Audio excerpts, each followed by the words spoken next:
G'day, I'm Charlie Pryde. And I'm Jennifer Pryde. Welcome to our YouTube channel, Pride of the Villages. So in this video, we're going to highlight some important events here in the villages for the month of May. And also we're going to introduce you some of the trails here in the villages and outside of the villages where we really like to hike and ride our bikes. Cinco de Mayo, the 5th of May. Many people believe that this is a celebration of Mexico's independence. In fact, Cinco de Mayo is a yearly celebration held on the 5th of May to celebrate Mexico's victory over the Second French Empire at the Battle of Puebla in 1862. More popular in the United States than in Mexico, Cinco de Mayo has become associated with the celebration of Mexican-American culture. The day gained nationwide popularity beyond those of Mexican-American heritage in the 1980s. Due to advertising campaigns by beer, wine, and tequila companies. Today, Cinco de Mayo generates beer sales on par with the Super Bowl. The Cinco de Mayo festival in the villages will take place at Spanish Springs Town Square on Sunday, 5th of May, from 5 to 9 p.m. Merchandise vendors, food vendors, and plenty of entertainment will be on hand. Headlining the event will be the band Latin Ambition on the main stage.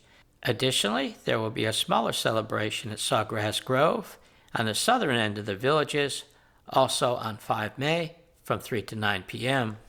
Two other important holidays for the month of May. First is Mother's Day on Sunday the 12th of May. I will be sending out a reminder to our daughters on that note. On Monday, the 27th of May, is Memorial Day, a day we honor the men and women who died while serving in the U.S. military. Many Americans observe Memorial Day by visiting cemeteries or memorials, holding family gatherings, and participating in parades. Here in the villages, there is a traditional ceremony on Memorial Day at the Veterans Memorial Park, located at Page Place between Hacienda Regional Recreation Center and the Spanish Springs Town Square. I have not yet seen an announcement on the ceremony, but in the past years, it's commenced at 10 a.m. May is a great time to hit the trails here in the villages, whether it is jogging, walking your dog, or bike riding, and we have two favorites located in the southern portion where we live. First is the Hogeye Pathway, located in the village of Marsh Bend, and it starts at Edna's on the green. It's a 2.5-mile route. You can do it by either walking, running, biking, and you can also bring your pets along. There are also two additional trailheads. Both off the multimodal path. This multimodal path going from the Everglades up to the Water Lily Bridge. There's a parking area for your golf carts here, parking area for your golf carts there. The trail begins by bordering the Lowlands Golf Course. Expect to see a lot of wading birds. Raptors, such as hawks, are also common on this site. There is a number of benches to take a rest on the trail.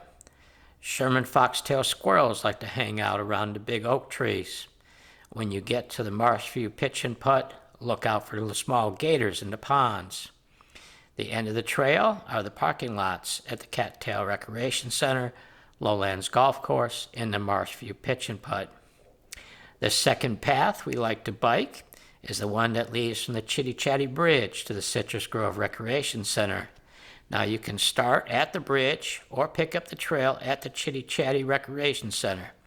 The trail starts off as a multimodal divided path, so there will be some golf carts on it until you get to the small bridge over the Chitty Chatty Creek. Over the bridge, you go to the left, where the trail becomes a pedestrian and bicycling path only. The path will follow the boundary of the nature preserve in the village of Bradford. This is a popular path, so be aware of walkers with pets. The path will then hug the nature preserve in the village of St. Catherine, and will soon come out into the open space of the utility lines. There is no cross traffic on this path until the village of Citrus Grove, and we normally make our turnaround point at the Citrus Grove Recreation Center. Now, I don't know the exact distance, but I would guess that this is about 6 miles round trip from the Chitty Chatty Bridge to the Citrus Grove Recreation Center. If you are looking for much longer bike rides, then we have 3 recommendations outside of the villages that we have done. First, if you have traveled south on the Florida Turnpike, you have likely seen this bridge. and wondered what is the West Orange Trail. Built on old railroad alignments, this 22-mile world-class 14-foot wide paved trail goes through urban and suburban sections of Orange County, including passing through the downtowns of neighboring Oakland, Winter Garden, and Apopka.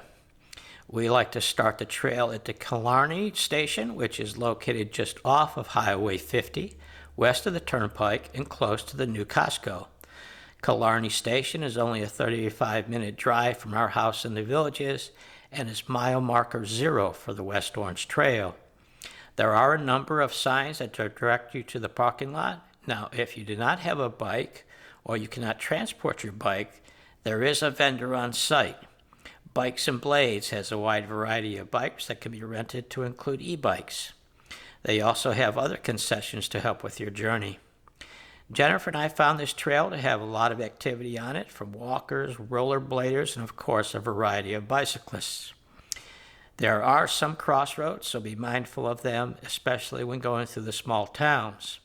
There are some small parks for an opportunity to rest, and also several restaurants on the route if you want a food break.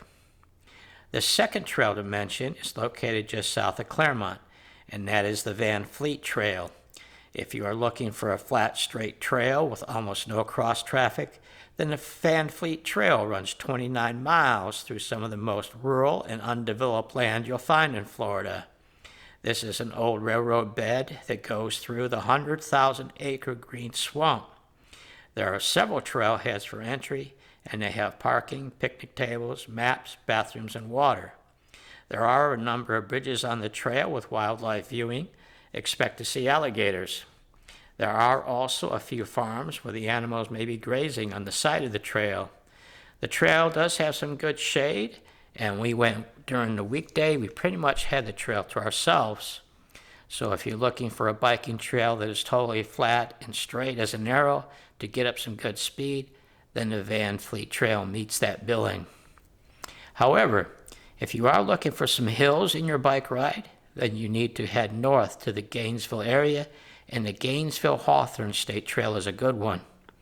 Gainesville-Hawthorne State Trail stretches 16 miles from the city of Gainesville's Bulware Springs Park through the Paynes Prairie Preserve State Park and other local and state conservation lands.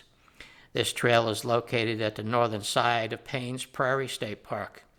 We parked in the state park's Lachua Trail parking lot, which gave us access to the Gainesville-Hawthorne State Trail.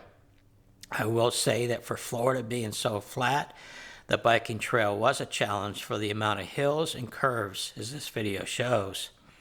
On this historic rail bed turned greenway, you will pass by some native plants and wildlife, diverse scenery, and backyard Florida culture. In addition to joggers, rollerbladers, and cyclists, expect to see horseback riders as an equestrian trail parallels a portion of the paved trail. A bonus is that after your bike ride, take a short hike down the Lachua Trail, which starts as an old cattle ranch and proceeds along a long boardwalk and earthen dike.